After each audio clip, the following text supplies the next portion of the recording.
Lebih dari 40 hari pasca banjir di Batu Busuk Padang, warga tetap memilih bertahan secara mandiri di tengah minimnya peran pemerintah.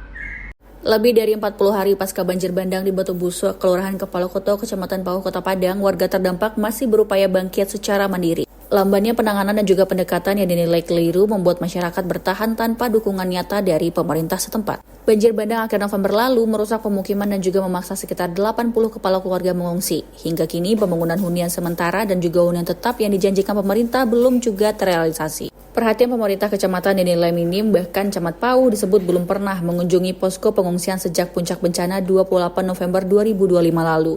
Kondisi ini menunjukkan penanganan pemerintah lebih terfokus pada fase tanggap darurat, sementara pemulihan pasca bencana belum berjalan optimal.